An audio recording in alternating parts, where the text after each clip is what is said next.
putting snow chains on your Ranger, we've made it easy. We've designed loads of clearance here so you can get your chains in, on and around and get onto the snow as soon as possible.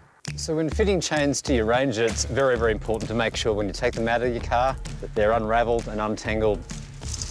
Roll them out behind the tyre, bring them up, connect and put down behind the tyre.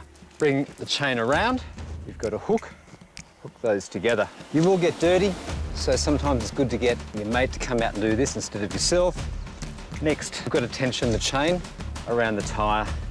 So we have this connection here, runs up through, connect up, and run back through the loop, pull, and then connect. After you've put the chains on the tyre, it's very, very important to make sure you retension them.